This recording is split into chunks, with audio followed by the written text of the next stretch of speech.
بنو جریم کے مکہ سے چلے جانے کے بعد بنو اسماعیل دوبارہ مکہ آ گئے۔ وقت گزرتا رہا لیکن کسی کا بھی دھیان زمزم کی طرف نہیں کیا، یہاں تک کہ جب مکہ کی حکومت اور سرداری عبد المطلب تک پہنچی تو اللہ تعالیٰ نے عبد المطلب کے دل میں یہ بات ڈالی کہ وہ زمزم کے کنویں کی تلاش شروع کریں۔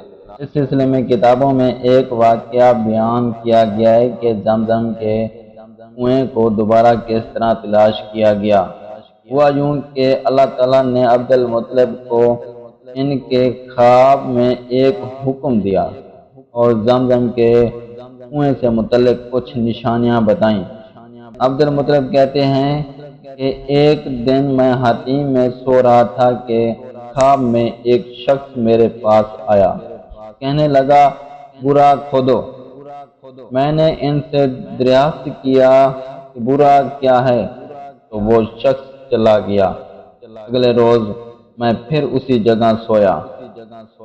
میں نے پھر خواب میں دیکھا کہ وہ شخص کہہ رہا ہے مجنونہ کودو۔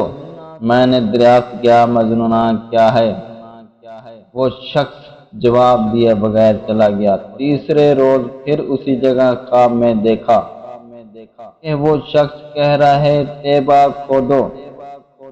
میں نے پوچھا طیبہ کیا ہے، وہ شخص پھر چلا گیا۔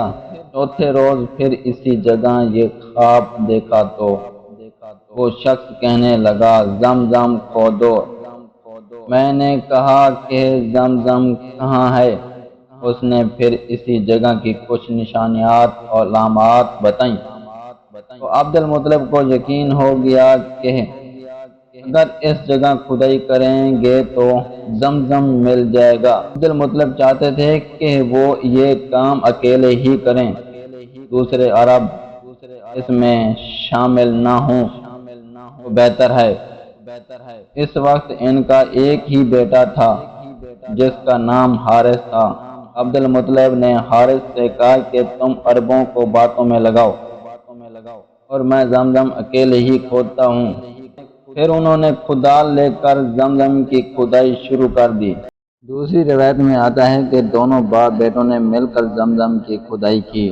عبد المطلب کھودتے جاتے تھے اور حارث مٹی اٹھا اٹھا کے پھینکتے جاتے تھے۔ مسلسل 3 دن کی محنت کے بعد اچانک انہیں اس کنویں کے آثار نظر آئے اور انہوں نے اعلان کر دیا کہ ہمیں زمزم کا کنواں مل گیا ہے۔